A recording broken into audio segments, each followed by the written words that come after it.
Hello दोस्तों, नमस्कार। तो आज हम इंटरनेशनल रिलेशन को पढ़ने जा रहे हैं। पॉलिटिकल साइंस का जो थर्ड पेपर है ग्रेजुएशन थर्ड ईयर वालों का, उसको समझने जा रहे हैं। 3 तारीख को एग्जाम है, लेकिन अभी भी हमारे पास बहुत समय है। बहुत आराम से तैयारी करिए, सब कुछ अच्छा होगा। ये वीडियो जो 1 या 2 घंटे की होगी, इसी से आपका कंप्लीट सब कुछ हो जाना है। बिल्कुल शांत होकर बस एक हाथ में कॉपी और पेन लेके बैठ जाइए और देखिएगा नंबर कैसे आते हैं। क्योंकि हमें सबसे ज़्यादा नंबर पाने के लिए पढ़ना है, तो हमें कुछ एक्स्ट्रा एफर्ट करने होंगे।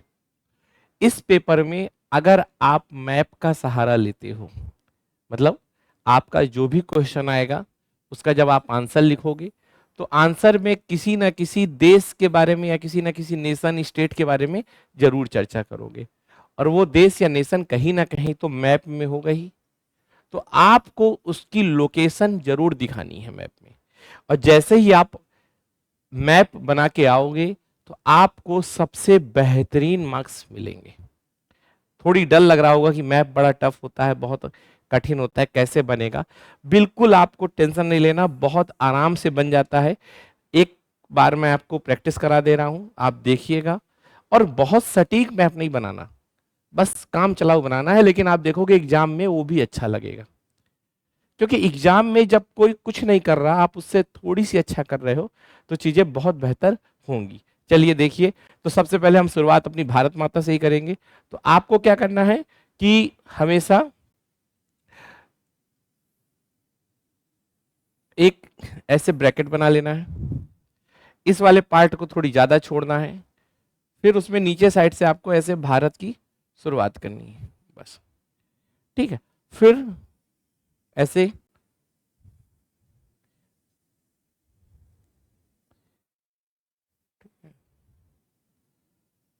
देखते जाइएगा आप, बस आपका पेन हिलता रहे।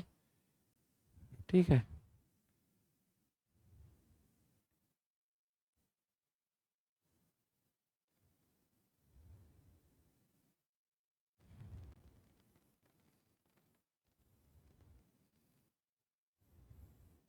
ठीक, ये पूरा बन गया आपका मैप।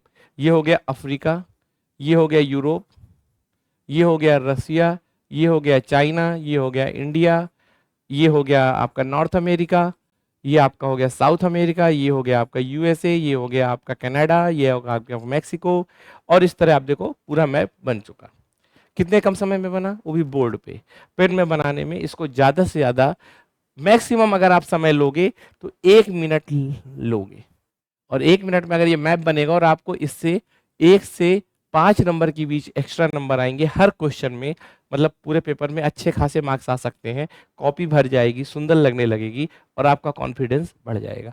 ये मैप आपको बनाना ही बनाना है, और इस तरह से आप बेहतर नंबर पा सकते हो। चलिए अब हम आगे चलते हैं।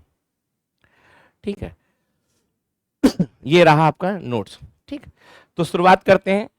हम एक बार आपको स्ट्रेटजी बता दें कि जितने भी आपके पीवाईक्यू आए हैं, ठीक है, वो सारे पीवाईक्यू को मैंने वो यूनिट वाइज मर्ज कर दिया है, और उनको कुछ एक कॉमन आंसर बना दिया है। जैसे 5-6 तरह के एक ही क्वेश्चन है, उनको सबको मर्ज करके एक कॉमन आंसर बना दिया है। वही आंसर आपको लिख के आ जाना है, आपको बेहतरीन मार्क्स मिलेंगे। आपको नोट्स में क्या लिखना है, जो अभी आप पेन और कॉपी लेके बैठे हुए हो, आपको केवल कीवर्ड लिखने हैं बस। और यही कीवर्ड आपको सुबह जाते समय एक बार देख लेना है, प्रैक्टिस कर लेना है, आपस में एक दूसरे से बात कर लेनी है, बस हो जाएगा।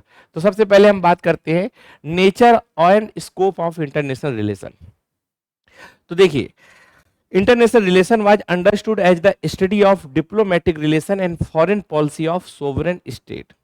सबसे इंपॉर्टेंट जो इसमें कीवर्ड है वो है सोवरेन स्टेट।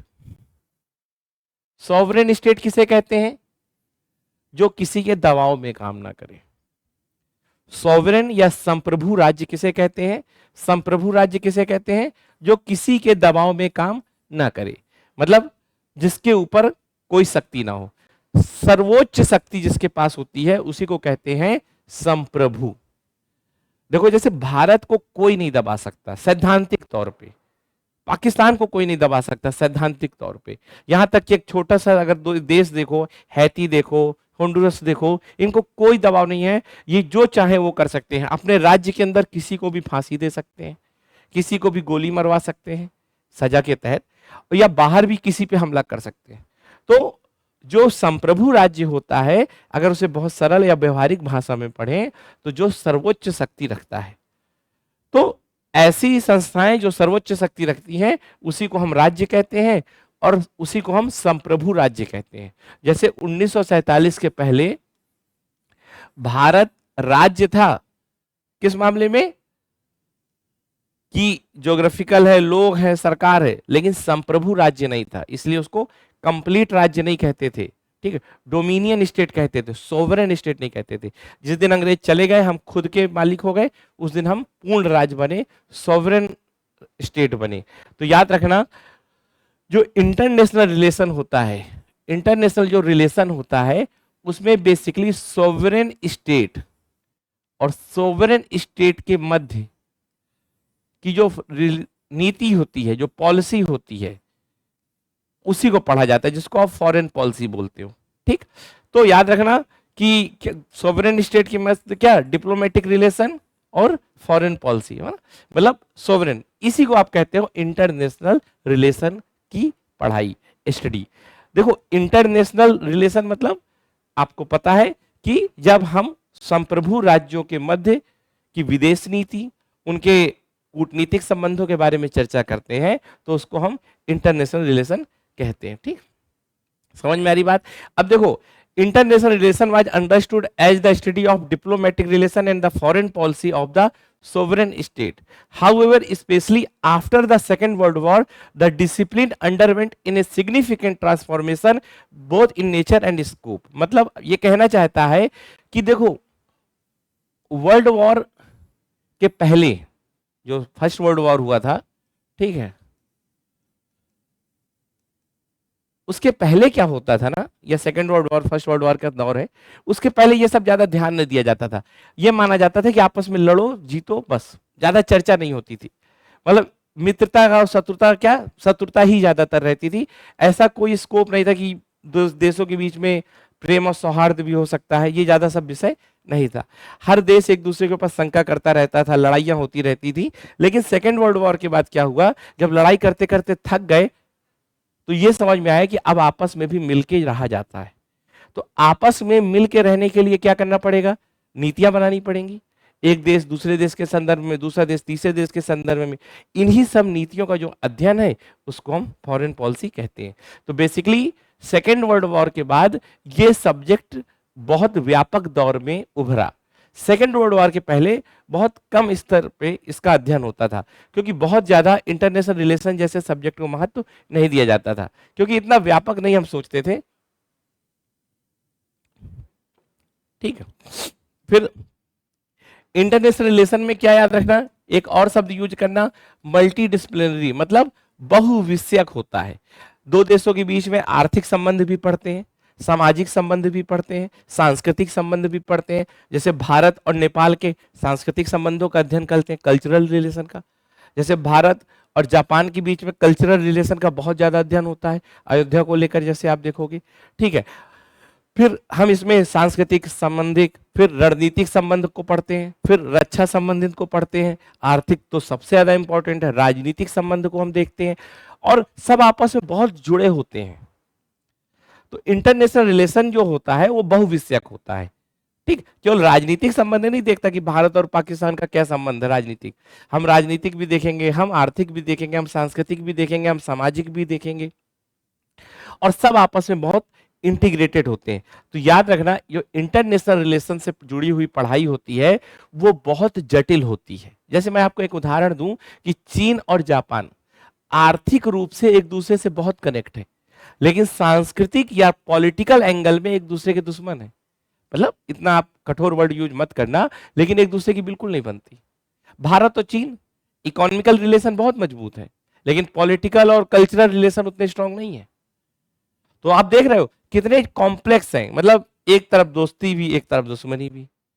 तो इंटरडिसिप्लिनरी है, एक दूसरे पे निर्भर है, बहुविषयक है। तो इस तरह के शब्द आप लिख सकते हो और इंट्रो लिख सकते हो। चलिए अब शुरू करते हैं हम इसकी हेडिंग वाइज। तो सबसे पहली हेडिंग आपको क्या लिखना है, अगर नेचर की बात की जाए, स्टेट सेंट्रिक होता है। जो भी इंटरनेशनल रिलेशन होते हैं, जो भी हम इसमें बात करते हैं, उसके सेंटर में हमेशा क्या होता है, स्टेट। जैसे भारत और अमेरिका कोई भी बात करें, पर्यावरण को लेकर बात करें, विश्व को लेकर बात करें, यूनिवर्स को लेकर बात करें, बड़ी बड़ी खूब बातें कर सकते हैं, ठीक है, लेकिन हमेशा सेंटर में क्या होगा, भारत का हित। जो भारत के लिए सही नहीं वो कुछ नहीं होना चाहिए। ऐसे ही यूएसए अपने देश के लिए करेगा, यूएसए फर्स्ट आप सुनते होंगे। तो हमेशा याद रखना है जो विदेश नीति होती है या जो भी इंटरनेशनल रिलेशन होता है वो हमेशा स्टेट सेंट्रिक होता है। राज्य को ही केंद्र में रख के चर्चा हो रही होती है। कोई भी राज्य हो सकता है लेकिन राज्य की ही चर्चा हो रही होगी। और दूसरी बात, अब लेकिन विश्व युद्ध के बाद से या वर्तमान में 21वीं सदी में ये दायरा बहुत बढ़ गया। तो आप लिखोगे स्टेट सेंट्रिक तो होता है लेकिन धीरे धीरे अब इंटरनेशनल रिलेशन की स्टडी व्यापक हो रही है। ठीक, तो ये बात आपको ध्यान रखना है। हमेशा इसमें नेशनल इंटरेस्ट, नेशनल सिक्योरिटी और नेशनल पावर की ही चर्चा होती है। लेकिन धीरे धीरे अब स्टेट के अलावा भी हम दूसरी बातें करने लग चुके हैं। जैसे सपोज करो यूएसए और भारत जब आपस में बात करते हैं तो स्टेट के साथ साथ एमएनसी कंपनियां, एनजीओ, इनकी भी बात करते हैं। तो मतलब अब स्टेट के साथ साथ नॉन स्टेट सब्जेक्ट भी इसके साथ जुड़ने लगे हैं। तो इंटरनेशनल रिलेशन का दायरा बढ़ रहा है। पहले स्टेट थे और अब नॉन स्टेट एक्टर भी आ चुके हैं। जैसे आप देखते होंगे मोदी जी जाते होंगे तो अब गूगल के हेड से भी मिलते हैं, एलन मस्क से भी मिलते हैं, यूनाइटेड नेशन का भी रोल रहता है, डब्ल्यूटीओ का भी रोल रहता है। तो अब ऐसा नहीं है कि अगर दो देशों के प्रधानमंत्री मिले तो केवल राज्य की चर्चा होगी, राज्य के अलावा भी कई सारे विषयों पर अब चर्चा होती है। मैं धीरे धीरे इसलिए पढ़ा रहा हूं कि एक बार भी अगर समझ में आ गया तो आप पूरा कंप्लीट लिखाओगे। जैसे आप में से बहुत कुछ ऐसे होंगे कि सर सीधे पॉइंट पॉइंट बताइए, और पॉइंट पॉइंट तो सुनेंगे 15-20 मिनट 30 मिनट, बाद में याद कुछ नहीं रहेगा, फिर वो 6 बार सुनेंगे, टाइम उतना ही लग जाएगा। ठीक है, चलो दूसरा शब्द डालोगे एनार्किकल, मतलब एनार्किज्म होता है, अराजकता होती है। सबसे दूसरा इसका बेसिक फीचर है, मतलब दूसरा फीचर ये है कि देखो विश्व स्तर पे कोई भी ऊपर एक गवर्नमेंट नहीं होती, सारे सोवरेन स्टेट हैं। अब सोवरेन स्टेट अगर सब होंगे तो इनको कंट्रोल कौन करेगा, कोई नहीं। तो एक अराजकता की स्थिति रहती है हमेशा। जैसे आप देखो यूएसए का मन हुआ ईरान में हमला कर दिया, कोई ऊपर नहीं है रोकने वाला। तो ये हमेशा याद रखना कि डोमेस्टिक पॉलिटिक्स जो होती है, जैसे भारत के अंदर क्या है, सरकार बैठी है, केंद्र सरकार, सेना है, पुलिस है, सब है। आप अराजकता के साथ चर्चा नहीं कर सकते। जैसे अगर मान लो भारत में अगर यूपी को महाराष्ट्र सरकार से बात करना है तो नियमों में बात करेगी, कॉन्स्टिट्यूशन के तहत बात करेगी, अराजकता नहीं होगी। लेकिन यूएसए को अगर भारत से बात करनी है, ईरान से बात करनी है, इजराइल से बात करनी है, तो कोई भी नियम नहीं होता, कोई अपने मन का कुछ भी कर सकता है। तो एक अराजकता की स्थिति हमेशा रहती है। ठीक है, तो ये चीज हमेशा याद रखना। फिर इंटरनेशनल रिलेशन हमेशा डायनामिक होते हैं, बहुत डायनामिक होते हैं। आप देखोगे कि वर्ल्ड वॉर फर्स्ट के पहले हमेशा फोकस करते थे बैलेंस ऑफ पावर में, मतलब जिसके पास जितनी पावर हो उतना ही वो शक्तिशाली है, वही रखो बस। फिर बात किया गया वर्ल्ड वॉर 2 के बाद कि भैया पावर से नहीं चीजें चलेंगी, आओ आपस में मिलके बात करें, और आइडियलिज्म की बात की गई। मतलब याद रखना फर्स्ट वर्ल्ड वॉर के पहले पूरे विश्व में ये होता था कि बस पावर ही सबसे इंपॉर्टेंट है, power is the only one rule, मतलब जिसके पास शक्ति है वही दुनिया पे राज करेगा। ये प्रेम, शांति, मित्रता जैसा कुछ भी नहीं होता, अच्छा कुछ भी नहीं होता, बस पावर ही एक असली नियम है। जो चाणक्य का रोल है, जो चाणक्य कहते थे, मैं वो बता रहा हूं। तो बेसिकली बैलेंस ऑफ पावर का रूल होता था कि जिसके पास जितनी पावर वैसे ही रहेगा, मतलब अगर आप कमजोर हो तो आपके ऊपर हमला हो सकता है। वैसे अब वास्तव में आज भी ये सही है, नॉर्थ कोरिया ने कहा है इस बात को, देखो अपने लिए मिसाइल बना के रखा हुआ है कि देखो मैं भी पावरफुल हूं इसलिए मेरे ऊपर हमला नहीं हो रहा है। ईरान के ऊपर पावरफुल लोगों ने हमला कर दिया। ठीक है, ऐसा था फर्स्ट वर्ल्ड वॉर के पहले, तो ये बहुत क्लियर था कि पावर ही सबसे इंपॉर्टेंट है। सेकेंड वर्ल्ड वॉर के बाद थोड़ी बातें होने लगी कि सारे विश्व के लोग आपस में मिलके पूरे विश्व में विश्व शांति की स्थापना कर सकते हैं। इसको ही आइडियलिज्म या इसी को कलेक्टिव सिक्योरिटी कहा गया। और फिर पोस्ट सेकेंड वर्ल्ड वॉर के बाद फिर ये चीज आने लगी। मतलब याद रखना, मैं आपको ये बताना चाह रहा हूं कि 1914 के पहले क्या था, पावर 1914 से 1917 और फिर यहां पर 1945, ठीक है। इतने टाइम पीरियड में थोड़ी बहुत कलेक्टिव सिक्योरिटी की बात हुई, पीस की बात हुई, आइडियलिज्म की बात हुई, लेकिन 1945 के बाद फिर चलने लगा पावर, ठीक है, कि भैया पावर ही जरूरी है। थोड़ी बहुत इसमें आइडियलिज्म का मिक्सचर रहेगा, तो चलिए हम आगे चलते हैं, ठीक है। याद रखना, ये टाइम पीरियड आपको हमेशा याद रखना चाहिए, 1914 1945, ये दो विश्व युद्ध के बीच का समय है। यहां पर कलेक्टिव सिक्योरिटी और आइडियलिज्म की बात चलती है, जिसमें बात करते हैं सारे विश्व के लोग, जब एक बार लड़ लिए आपस में, जब आपस में लड़ लिए तो इन्हें लगा कि अब अच्छे से रहना है, लड़ाई में सबका नुकसान होता है, तो इन्होंने अच्छे रहने की कोशिश की, और जब अच्छे से रहने की कोशिश की, रह नहीं पाए, तो इन्हें समझ में आ गया कि रहने से कुछ नहीं होगा, पावर ही जरूरी है। तो कहने का मतलब इसके पहले भी पावर, इसके बाद भी पावर, ठीक। फिर बात करते हैं इंट्राडिसिप्लिनरी इन अप्रोच। तो जो इंटरनेशनल रिलेशन की पढ़ाई होती है वो एक डायमेंशन से युक्त नहीं होती। मैंने आपको बताया था कि उसमें सोवरेन स्टेट की जो हर विषय को आपस में जोड़ा जाता है, economy, polity, culture, society, science, तो आपस में स्पेस जैसी चीजों को जोड़ के चीजें की जाती हैं। तो बहुत ही ज्यादा इंटरडिसिप्लिनरी होता है। हिस्टोरिकल पॉइंट भी बहुत इंपॉर्टेंट होता है, कल्चर हिस्ट्री तो सेम ही है, क्लियर। जैसे मतलब भारत और नेपाल के रिश्ते हैं वो सोसाइटी से ज्यादा चलते हैं, ठीक है। इसको एक शब्द भी यूज करते हैं, रोटी बेटी का रिश्ता, ठीक है, बेटी रोटी का रिश्ता। तो आप देखोगे नेपाल से भारत का रिश्ता ऐसे ही है, लॉ से ज्यादा नहीं चलता, समाज से ज्यादा चलता है, ठीक है। फिर आईआर में सबसे इंपॉर्टेंट होती है पावर एंड सिक्योरिटी ओरिएंटेड। जैसे आज देखो भारत, ये बात समझ में आ गया, और अभी कल ही के दिन 2.38 लाख करोड़ की एक ट्रीटी हुई है। क्यों? क्योंकि भाई पावर सबसे इंपॉर्टेंट है, पावर एंड सिक्योरिटी ओरिएंटेड सबसे इंपॉर्टेंट इंटरनेशनल रिलेशन में जो चर्चा होती है वो इसी चीज की होती है, ठीक है।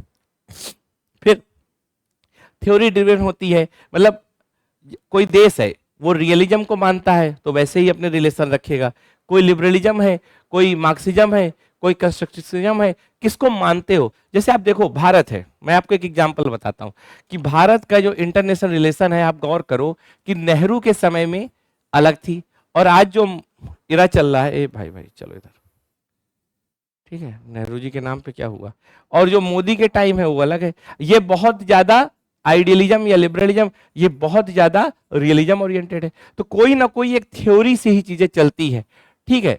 तो हमेशा याद रखना थ्योरी ओरिएंटेड होती है कि कोई देश किस थ्योरी को मान रहा है, ठीक है। चलो अब बात करते हैं स्कोप ऑफ इंटरनेशनल रिलेशन, मतलब जो इंटरनेशनल रिलेशन है उसका क्या क्या स्कोप है। तो मैंने आपको पहले बताया था कि जो इंटरनेशनल रिलेशन है उसके अगर स्कोप की बात करेंगे तो दो तरह के आपको स्कोप लिखना है, ट्रेडिशनल स्कोप और मॉडर्न स्कोप। ट्रेडिशनल स्कोप हमेशा बहुत नैरो था, वो केवल करता था कि वॉर एंड पीस की चर्चा करता था, फॉरेन पॉलिसी और डिप्लोमेसी, बस इतनी ही बातों पे चर्चा करता था, ठीक है। जैसे मान लो भारत और यूएसए अगर बात करेंगे तो केवल डिप्लोमेसी की, हाँ आपस में कैसे रहना है, अच्छा ठीक है।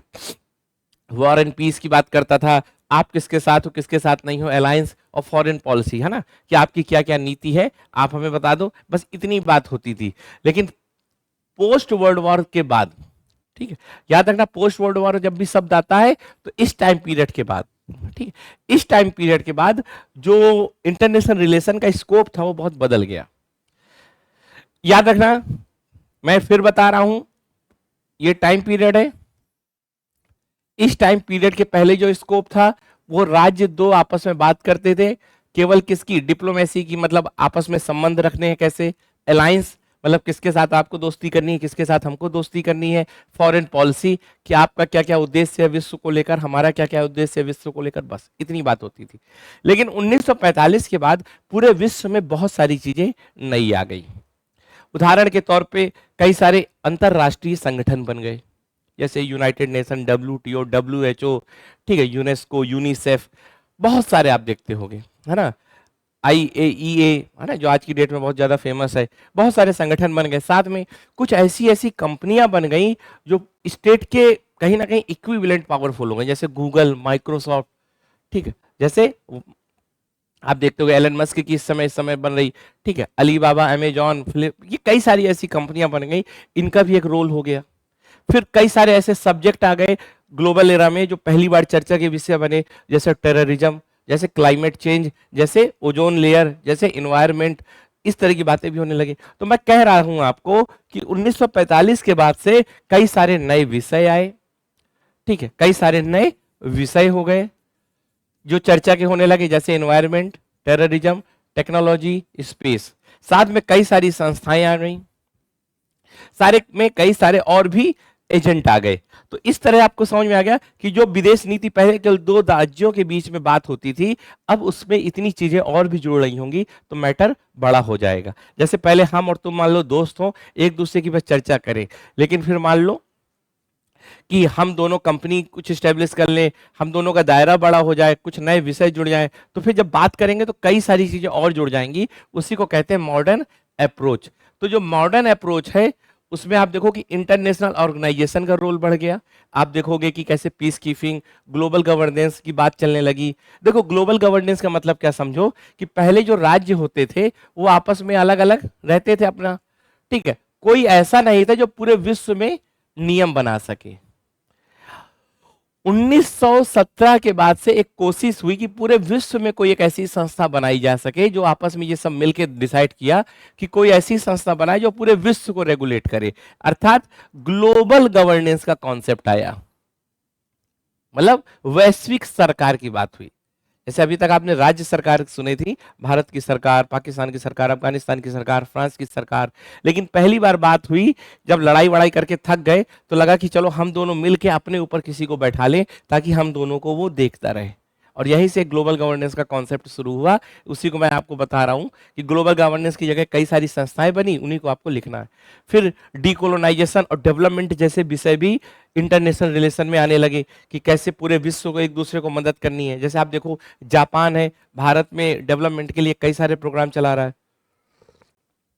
भारत है, ईरान में देखा होगा आपने बंदरगाह बनाया। भारत ने अफगानिस्तान में कई सारी आपने देखा होगा अस्पताल, अफगानिस्तान की संसद, आपने देखा होगा अफ्रीका में भारत कई तरह के काम कर रहा है। तो अब डेवलपमेंट भी एक प्रोसेस इसमें आपस में जुड़ने लग गया, ठीक है। फिर सेकेंड वर्ल्ड वॉर के बाद एक आईआर में नया शब्द आया, cold war politics. Cold war का मतलब यूएसए और यूएसएसआर दो दादा हो गए, और वो दोनों दादा पूरे विश्व को रेगुलेट करने की कोशिश कर रहे हैं। ये भी देखना होगा आपको। ये अभी मैं पूरा पढ़ाऊंगा तब और अच्छे से समझ में आ जाएगा। बेसिकली ये पहली यूनिट जो होती है ना, ये हमेशा बाद में पढ़ना चाहिए। जब सब कुछ पढ़ लोगे तो ये अपने आप आ जाएगा, लेकिन ठीक है।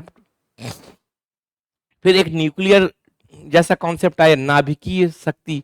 नाभिकीय शक्ति को लेकर बहुत ज्यादा देशों के बीच में लगाव देखा होगा। आज की डेट में यूएसए ईरान पे जो पूरा अटैक कर रहा है, वो क्यों कर रहा है? ये कह रहा है कि यूएसए कि ईरान न्यूक्लियर पावर बन जाएगा तो खतरा हो जाएगा पूरे विश्व को। तो आप देखो अब है तो ढोंग, ठीक है। फिर इकोनॉमिक रिलेशन बहुत ज्यादा अब इंपॉर्टेंट होने लगे। इंटरनेशनल ट्रेड इतना ज्यादा होने लगा कि भारत और चीन को देखो आपस में एक दूसरे से दुश्मन है, लेकिन तब भी लड़ाई नहीं कर सकते, क्योंकि इंटरनेशनल रिलेशन, सॉरी आर्थिक रिलेशन इतने इंपॉर्टेंट हो गए, क्योंकि एक दूसरे के ऊपर इतना डिपेंडेंट हो गए हम लोग कि चाहे के भी हम किसी पे हमला नहीं कर सकते, क्योंकि वहीं से चीजें आ रही हैं, कमा रहे हैं एक दूसरे से, ठीक। जैसे मान लो अब सोचो हम और आप हैं, एक दूसरे से बात नहीं करते लेकिन सामान पूरा खरीदते हैं। तो यही स्थिति इस समय चल रही है। फिर अब ह्यूमन राइट्स को लेकर भी पूरे विश्व में एक बात होने लगी है कि मानव अधिकारों की बात होने लगी है। कहा गया है कि अब मानव अधिकारों को लेकर सबको सचेत होना होगा। जैसे उदाहरण के तौर पे आप देखो रिफ्यूजी क्राइसिस होती है तो पूरा विश्व बोलने लगता है। जैसे म्यांमार में रोहिंग्या क्राइसिस हुई थी, रोहिंग्या है ना, मैं इसलिए आपको बता रहा हूँ कि आपको चीजें याद रहे। तो अब समझ में आ गया कि धीरे धीरे चीजें बदली हैं। तो कभी एक क्वेश्चन ये भी बन सकता है कि क्या बदला है, तो आप कहोगे कि स्टेट सेंट्रिक से क्या हो गया है, मल्टी एक्टर अप्रोच। पहले क्या होता था कि दो राज्य एक दूसरे पे ही बस फोकस रहते थे। जैसे भारत और यूएसए अगर बात करेंगे ना, तो केवल भारत या यूएसए, भारत या यूएसए। पहले क्या था, स्टेट सेंट्रिक, लेकिन अब मल्टी एक्टर हो गया है कि अगर मान लो अब यूएसए और भारत बात करेंगे तो किसकी किसकी बात करेंगे, यूएसए की तो बात करेंगे, इंडिया की बात करेंगे, ये तो रहेगा, लेकिन साथ में यूनाइटेड नेशन की भी बात करेंगे, डब्ल्यूटीओ की भी बात करेंगे, इन्वायरमेंट की बात करेंगे, डिफेंस की बात करेंगे, न्यूक्लियर की बात करेंगे, और पूरे वर्ल्ड सिस्टम की बात करेंगे, स्पेस की बात करेंगे, फिर और किसकी बात करेंगे, फिर गूगल की भी बात करेंगे, फिर भारत की कंपनी कोई होगी मान लो फ्लिपकार्ट, उसकी भी बात करेंगे। तो अब देखो बहुत सारे विषय हो गए बात करने के, ठीक है। ग्रीन पीस एनजीओ की बात करेंगे। तो पहले जो केवल देशों के बीच की बात होती थी, अब उसमें एनजीओ, एमएनसी, इंटरनेशनल इंस्टीट्यूट सब जुड़ गए हैं। अब beyond diplomacy and foreign policy, मतलब ऑब्वियस सी बात है कि अब हमारा केवल डिप्लोमेटिक वाली रिलेशन नहीं रहते, अब हम इकोनॉमिक, सोशल, कल्चरल सब चीजों की बात करने लग गए हैं, ठीक। अब फिर क्या चेंज आया है विश्व में, ये याद रखना, ये हेडिंग वाइज ही लिखना, ठीक। मैं देखता हूं आप लोगों की जो भी आप लोग नोट्स पढ़ रहे हो बहुत तरह के, उसमें लंबी लंबी चीजें लिखी रहती है। मैं ये बात से एग्री करता हूं कि एकेडमिक में ज्यादा हेडिंग नहीं लिखनी चाहिए, पर आपके आंसर में ये बात दिखना चाहिए कि जो आप कहना चाह रहे हो वो एग्जामिनर को बहुत इजीली समझ में आ जाए। वो आपके आंसर राइटिंग पे ही सब डिपेंड करता है। फिर इंटरनेशनल इकोनॉमी एक नया कॉन्सेप्ट के तौर पे आया है।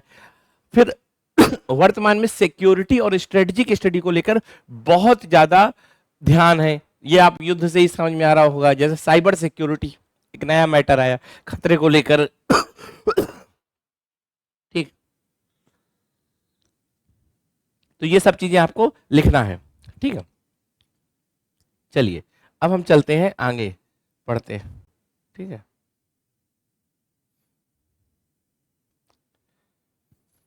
Role of non state actor, ठीक है। हाँ, ये भी एक हेडिंग है, role of non state actor. मतलब इंटरनेशनल रिलेशन में दो ही तरह के एक्टर होते हैं। मैं आपको अभी बहुत इजीली समझा दे रहा हूं, फिर आगे और समझाऊंगा। इंटरनेशनल रिलेशन जो होते थे उसमें दो तरह के प्लेयर या एक्टर होते थे, ठीक है। एक होते हैं स्टेट एक्टर और दूसरे होते हैं नॉन स्टेट एक्टर, ठीक है। अब जैसे मान लो यूएसए है और इंडिया है, तो यूएसए और इंडिया की जो बात होगी ना, जो इंटरनेशनल रिलेशन की बात होगी, इसमें दो तरह के खिलाड़ी होंगे, एक स्टेट एक्टर और एक नॉन स्टेट एक्टर। तो बेसिकली स्टेट एक्टर किसको कहते हैं, जो यूएसए से डायरेक्ट यूएसए सरकार का हिस्सा होंगे। तो यूएसए सरकार का जो डायरेक्ट रोल होगा, यूएसए सरकार की जो डायरेक्ट संस्थाएं होंगी, उसको हम स्टेट एक्टर बोलते हैं। जैसे मान लो प्रेसिडेंट, जैसे मान लो कांग्रेस, जैसे मान लो सीआईए, ये होगा स्टेट एक्टर।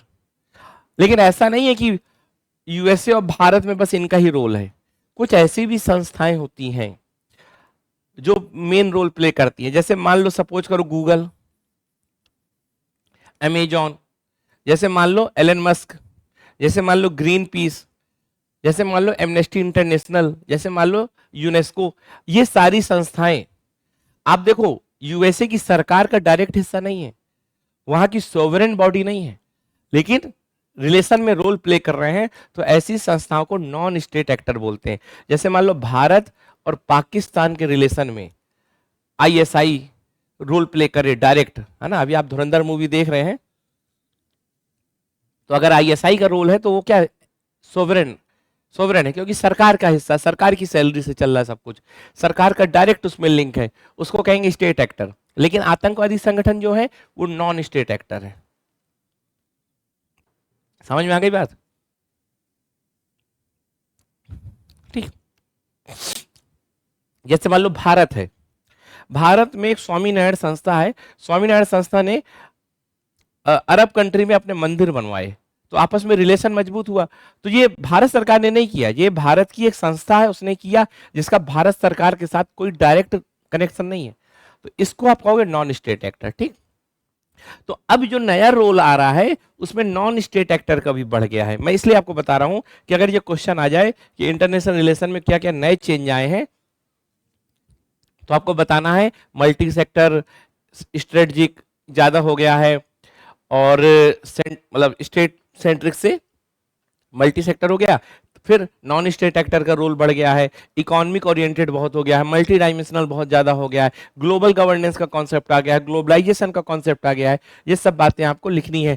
फिर साइबर सिक्योरिटी, ग्लोबल हेल्थ, ठीक है। फिर ग्लोबल एनर्जी सिस्टम, आप देख रहे होगे कि जैसे भारत ने एक सोलर अलायंस बना रखा है, ठीक है। भारत ने एक शुरुआत की है कि मतलब वन वर्ल्ड वन हेल्थ का, कि पूरे विश्व में हेल्थ के लिए एक सा प्रयास होना चाहिए। तो ये सब बातें इस समय चल रही हैं, ठीक है। अब आपको यहां तक समझना है, ठीक है। फिर मैंने कहा था कि कुछ क्वेश्चन हम कॉमन करते हैं, फिर उसको हम जोड़ देते हैं। चलिए अब अगला आता है। यहां तक मैंने आपको एक चर्चा कर ली, उम्मीद है कि आपको चीजें समझ में आई होंगी। अब बात करते हैं इंटरनेशनल रिलेशन को देखने का तरीका।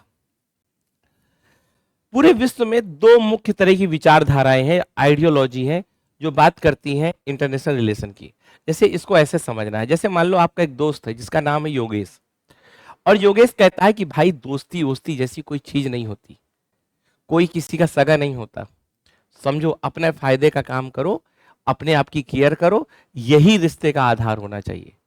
मतलब अगर तुम्हारे पास पैसा है, फेम है, इज्जत है, तो तुम्हारी दोस्ती है, वरना कोई बहुत बड़ी दोस्ती वोस्ती वाली जैसी आदर्श आइडियलिज्म जैसी कुछ नहीं होता। वास्तव में रहो, प्रैक्टिकल रहो। अगर कोई ऐसा इंसान तुम्हारे पास है तो ये मानो कि वो रियलिज्म को मानता है, ठीक है। वो रियलिज्म को मानता है, जो कहता क्या है कि केवल भैया सबसे इंपॉर्टेंट क्या है, पावर। ना बाप बड़ा ना भैया, सबसे बड़ा रुपया, पावर सबसे इंपॉर्टेंट है, सब बाद में दोस्त यार हो जाते हैं। ऐसे लोग रियलिज्म वाले हैं। पर कुछ लोग क्या कहेंगे, अरे नहीं भाई हर जगह पैसा नहीं होता, दोस्ती यारी भी बहुत बड़ी चीज होती है, आपस में मिल के रहो तो अच्छा लगेगा, रहो तो एक बार देखो तो कैसा लगेगा, पैसा तो ठीक है लेकिन ये भी जरूरी है। इस तरह की अगर बात करे कोई, तो उसको क्या बोलोगे, उसको बोलोगे आप लिबरलिज्म, ठीक है। तो अब आपको देखना है ऐसे ही विश्व में भी होते हैं। कुछ देश रियलिज्म को फॉलो करेंगे, कुछ देश लिबरलिज्म को फॉलो करेंगे, और कई बार तो कुछ देश पहले लिबरलिज्म को फॉलो करते थे फिर रियलिज्म को फॉलो करने लग गए। जैसे भारत में ये बात मानी जाती है कि भारत पहले लिबरलिज्म को फॉलो करता था नेहरू एरा में, जो नेहरू ओरिएंटेड पॉलिसी थी उसमें खासकर। लेकिन जब अब पॉलिसी अब आ गई है जो अजीत डोभाल से रिलेटेड है ना, कि आंख दिखाओगे तो हम भी पत्थर मारेंगे, ऐसे नहीं कि हमेशा दोस्ती की और यारी की बात करें, ठीक है। तो अब जो हमारे यहाँ थोड़ी थोड़ी रियलिज्म का इसेंस आने लगा है। ये मत लिख के चले आना जोश में कि ये न्यू इंडिया है और लड़ाई करता रहता है, ठीक है। न्यू इंडिया मित्रता भी करता है, ठीक है। तो रियलिज्म और लिबरलिज्म दो तरह की आइडियोलॉजी है, याद रखना। पहले शॉर्ट फॉर्म में रियलिज्म क्या है, पावर स्ट्रगल की बात करता है, पावर की बात करता है कि पावर रखो। किसकी बात करता है, सेल्फ इंटरेस्ट की, कि सबसे पहले खुद पे ध्यान दो। अगर खुद पे अच्छी, मतलब वही नहीं, जैसे भारत की सबसे ज्यादा क्रिटिसिज्म किसमें होता है, जैसे कहा नहीं जाता है हिंदी चीनी भाई भाई, अब बाद में चीन ही युद्ध कर ले गया 64 पे। तो नेहरू जी का सबसे ज्यादा जो क्रिटिसिज्म होता है वो यही कारण होता है, क्योंकि वो लिबरलिज्म को मानते थे। लेकिन रियलिज्म क्या कहता है कि सबसे पहले अपना सर्वाइवल, अपनी केयर करो, अपना इंटरेस्ट ध्यान रखो।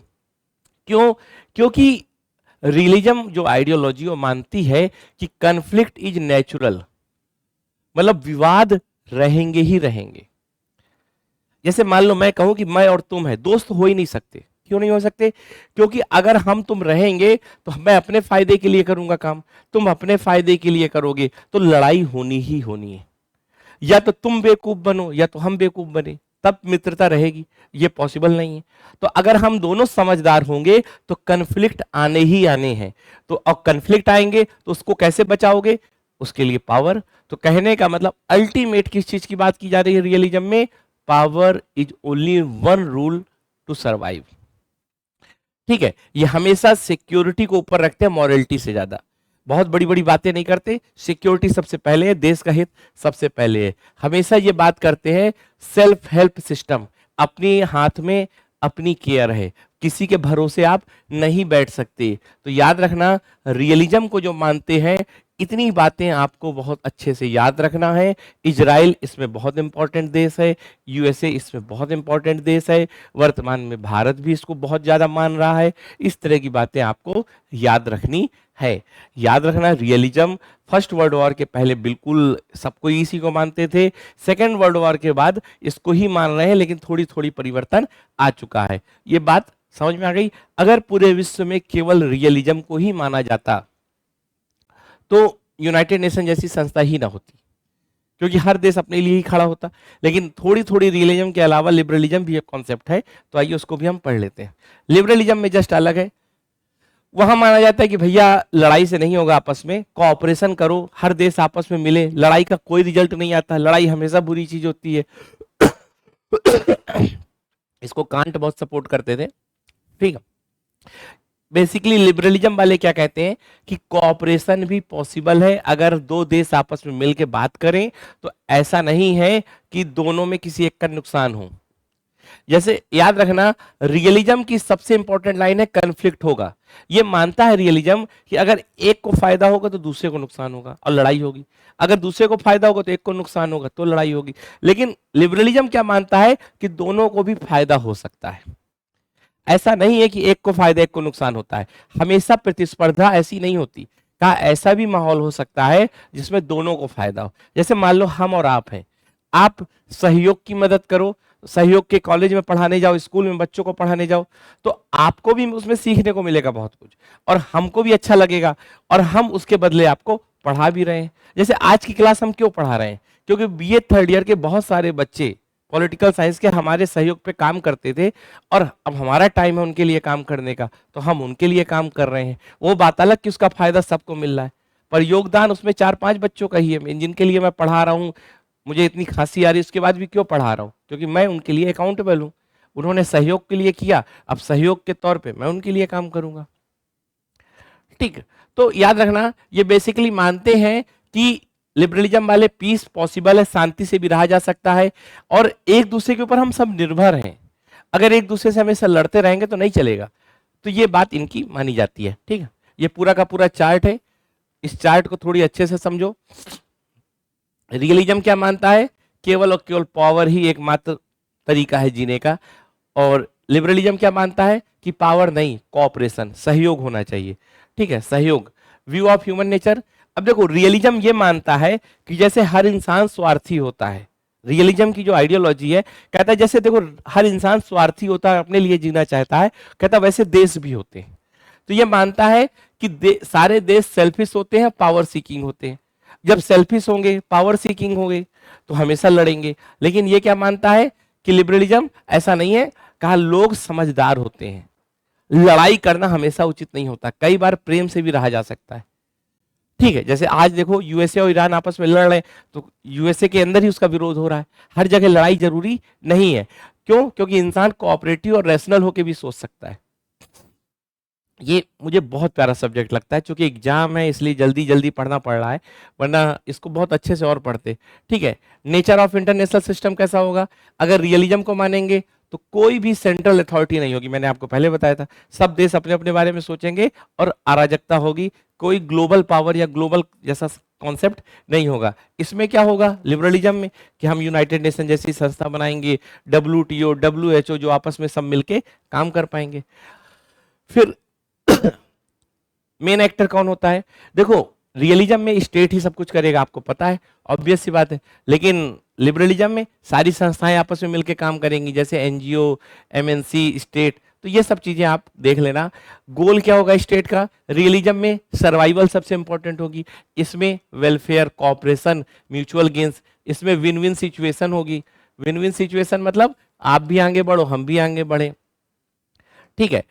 रियलिज्म में क्या माना जाता है कि कन्फ्लिक्ट जरूरी होगा, क्योंकि दो हमें का जैसे मनुष्य स्वार्थी वैसे नेशन भी स्वार्थी, स्वार्थी स्वार्थी जब आपस में कहेंगे तो लड़ाई करेंगे कि मुझे दो मुझे दो, और लड़ाई होगी तो युद्ध होगा, युद्ध होगा तो अपने आप को बचाना है तो पावर रखो। लेकिन ये लिबरलिज्म वाले क्या कहते हैं कि भाई ऐसा नहीं होता, दोनों मिलके भी आगे काम चला सकते हैं, ठीक है। इस तरह की चीजें आपको पूरा इसमें मैंने लिखा हुआ है। सबसे इंपॉर्टेंट क्या है, नाम, इसमें सबसे इंपॉर्टेंट है हंस जी मॉर्गेंथ्यू और इमैनुअल कांट, ठीक है। मॉर्गेंथ्यू जो है वो बेसिकली रियलिज्म को मानते हैं, हंस जी मॉर्गेंथ्यू, ठीक है, HZM, ठीक है, ये हमेशा रियलिज्म को मानते हैं, और इमैनुअल कांट ये लिबरलिज्म को मानते हैं। इमैनुअल कांट ये कहते हैं कि देखो मनुष्य एक रैशनल इंसान है, मतलब दिमाग दिया है, जब दिमाग दिया है तो सोचो कि युद्ध से कुछ नहीं होता, मिलके बात करके भी तो चीजें हो सकती हैं। जैसे मान लो कि दो इंसान लड़ रहे हो आपस में और कोई तीसरा क्या कहेगा, अरे बड़े मूर्ख हैं यार, बैठ के भी तो बात कर सकते थे, बात करते तो हल निकल जाता है, ठीक। जैसे मान लो आज की डेट में ईरान और USA लड़ रहे हैं, क्या मिल रहा, कुछ नहीं मिल रहा, तो इमैनुअल कांट होते कहते देखो अगर यही बैठ के बात कर ले तो दोनों को फायदा होता, दोनों के केवल युद्ध में लड़ाई हो रही है, बर्बाद हो रही चीजें, ठीक। तो यहां तक बात समझ में आ गई। एक क्वेश्चन आता है 6 प्रिंसिपल ऑफ मॉर्गेंथ्यू रियलिज्म, है ना। अब आपको पता ही है कि मॉर्गेंथ्यू के बारे में लिखना, सबसे इंपॉर्टेंट जो लाइन लिखना, ये जरूर लिखना कि क्या है कि जो कंट्री होती हैं वो ह्यूमन बिहेवियर की तरह रखती हैं, मतलब राज्य मनुष्य की तरह होते हैं, राज्य मनुष्य की तरह होते हैं, बस ये लाइन याद रखना। राज्य मनुष्य की तरह होते हैं, और जैसे मनुष्य हमेशा किसके लिए परेशान होता है, पावर के लिए, संसाधनों के लिए, क्यों, क्योंकि ये स्वार्थी होता है, तो बस ऐसे ही राज्य भी होते हैं, और इसीलिए हमेशा राज्यों में भी लड़ाई होती रहेगी। ऐसी बात बेसिकली मॉर्गेंथ्यू कहते हैं। सबसे इंपॉर्टेंट लाइन है country behave like a human being, इसीलिए वो रियलिज्म को मानते हैं। पूरी की पूरी बात मैंने ऊपर पढ़ा रखी है, वही सेम चीजें बार बार लिखनी है, बस 6 प्रिंसिपल इनके बहुत अच्छे से आपको याद रखने हैं। पहला प्रिंसिपल इनका क्या है कि politics follow rules of human nature. पहली बात ये कहते हैं कि जो राजनीति है वो मनुष्य के ही द्वारा संचालित होती है, तो मनुष्य की ही तरह होती है। कोई राज्य नहीं काम करता, राज्य में मनुष्य ही काम करते हैं, तो मनुष्य का ही स्वभाव है, राज्य बराबर मनुष्य, और जब मनुष्य स्वार्थी है, लड़ाई करता है, तो राज्य भी वही करेगा, तो हमेशा याद रखना। फिर नेशनल इंटरेस्ट और पावर, मतलब every country act to increase it strength and security. क्या प्रत्येक राज्य काम करेगा शक्ति बढ़ाने के लिए? जब प्रत्येक राज्य काम करेगा शक्ति के लिए, तो आपस में लड़ाई होनी है, क्योंकि एक राज्य जब पावर बढ़ाएगा तो दूसरे को बुरा लगेगा, उसे डर भी लगेगा, तो यही चीज होगी पहला। दूसरा, पावर चेंज विद टाइम। कहा देखो धीरे धीरे सब बदल जाता है, इसलिए हमेशा केयरफुल रहो, ठीक है। मिलिट्री, इकोनॉमी, टेक्नोलॉजी हमेशा अपनी बेहतर करते रहो। फिर ये सब लिख देना। मोरालिटी वर्सेस पॉलिटिक्स में क्या करते हैं, leader can not always follow moral values, they must protect their country first. मतलब मॉर्गेंथ्यू जी कह रहे हैं पहला कि राजनीति मनुष्य के स्वभाव की तरह होती है। दूसरी बात इन्होंने बोली कि सबसे इंपॉर्टेंट नेशनल इंटरेस्ट होता है और वो पावर से आता है। तीसरी बात बोली कि समय के साथ पावर बदलती रहती है, इसलिए हमेशा तैयार रहो। चौथी बार बोली कि नैतिकता वैतिकता जैसी कोई चीज नहीं होती, सबसे पहले अपने देश का इंटरेस्ट। जैसे आप देखो कि अगर धुरंधर मूवी में आपने क्या देखा कि देश के इंटरेस्ट के लिए हम कुछ भी कर सकते हैं, चाहे जासूसी करनी हो, चाहे कुछ भी, और हर देश यही कर रहा है, ठीक है। फिर no country is always right, कोई राज्य सही नहीं है, सब अपने अपने बारे में सोच रहे हैं, आप भी सोचो अपने बारे में। और पॉलिटिक्स इज सेपरेट, का एथिक्स राजनीति का विषय नहीं है। ये सेम बात, ये बात अगर आप देखोगे तो ये बात मैकियावेली से आपको हमेशा सीखने को मिलेगी। मैकियावेली जी जो हमारे महोदय हैं, ठीक है, तो मैकियावेली जी भी यही कहते थे पॉलिटिक्स इज सेपरेट। कहा देखो पॉलिटिक्स अलग चीज है, उसको राजनीति को अर्थव्यवस्था से और नीति शास्त्र से अलग रखो, यही चीज इनकी याद रखना। ये बेसिकली कहते हैं जो हमारे हंस जी मैगेथ्यू है, मॉर्गेंथ्यू, वो कहते हैं कि राजनीति मनुष्य के स्वभाव की तरह होती है, पावर सबसे इंपॉर्टेंट होती है, स्टेट को हमेशा समय के साथ चीजें बदलती रहती है, तो उसे याद रखना चाहिए उन्हें कि पावर के साथ साथ, मतलब समय के साथ साथ सब चीजें बदलेंगी। फिर मोरालिटी को हमेशा पॉलिटिक्स से नीचे ही रखना चाहिए। ये सब चीजें आप याद रखिएगा। 6 के 6 सिद्धांत हैं, एक से ही है, सबको घुमा फिरा के लिखते चले आना।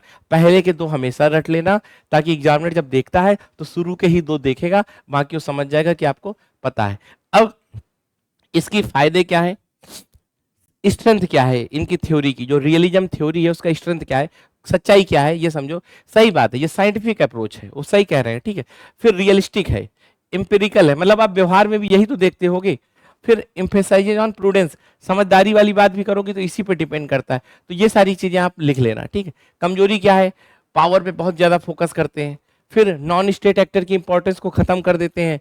पेसिमिस्टिक व्यू होता है इनका, पेसिमिस्टिक मतलब निराशावादी, कि इंसान हमेशा स्वार्थी ही होता है, ऐसी चीजें, ये सब बातें आपको लिखनी है, ठीक है। तो रियलिस्टिक थ्योरी आपको पता चल गई। तो रियलिस्टिक थ्योरी और उसके मेन फीचर्स की अगर बात आए तो फिर वही सब बार बार लिखना है, ठीक है, कि कंट्री केवल फोकस करती है पावर पे, अपने इंटरेस्ट पे, सर्वाइवल पे। 3 चीजें याद रखना, international politics is a struggle for power, मतलब जो अंतरराष्ट्रीय राजनीति है, जो पूरे विश्व की राजनीति है, वो केवल शक्ति को बढ़ाने के लिए, मतलब पूरे विश्व में जो राज्य हैं वो केवल ये चाहते हैं कि मेरी शक्ति कैसे बढ़े, मेरी शक्ति कैसे बढ़े। तो सबसे मेन फीचर्स क्या है रियलिज्म का, state is the main actor, सबसे इंपॉर्टेंट स्टेट है, उसके ऊपर कुछ नहीं। Anarchy, self help system, national strength supreme, power is central, security हमेशा ऊपर रहेगी, पावर हमेशा बैलेंस, मतलब जितनी पावर उतना ऊपर, कन्फ्लिक्ट होने ही होने हैं, मॉरलिटी का ज्यादा रोल नहीं है, पैसिफिस्टिक व्यू ऑफ पीस, शांति के प्रति एक निराशाजनक दृष्टिकोण कि शांति जैसा कुछ नहीं होता, युद्ध सच्चाई है। ये बात हिटलर बहुत बोलता था कि वॉर इज एथिकल। ठीक है, तो ये सब बातें आपको ध्यान रखनी है।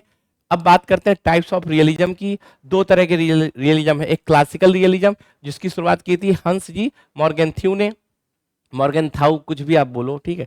मेन आइडिया इनका मैंने बताया था कि ह्यूमन की तरह ही होती है देश की भावना, ह्यूमन नेचर और डिजायर फॉर पावर, ठीक है। और फिर नियोलिबरलिज्म जो है वो और आए कैंथल वॉल्ट्ज, इन्होंने कहा it is not human nature but the international system that forces state to seek power, ठीक है, स्ट्रक्चर ऑफ द सिस्टम और lack of the world government.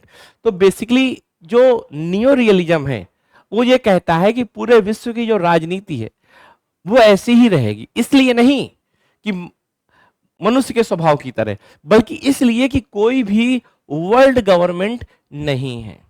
तो याद रखना जो क्लासिकल रियलिज्म है वो ये कहता है कि जो राज्य है वो मनुष्य के स्वभाव की तरह काम करते हैं, इसलिए ऐसा है। लेकिन जो नियो रियलिज्म है, जो नव वास्तविकतावाद है, वो ये कहता है कि पूरा विश्व का जो सिस्टम है वो ही ऐसा बना हुआ है कि लड़ाई होनी है, पावर का ही मेन रोल है। क्यों? क्योंकि कोई ग्लोबल सिस्टम नहीं है, का सॉवरेन है, सब आजाद है। जब आजाद है तो फिर लड़ाई तो होनी ही होनी है। तो ये बेसिकली जो बात करते हैं नियो रियलिज्म वाले, ये कहते हैं कि स्ट्रक्चर ही ऐसा है।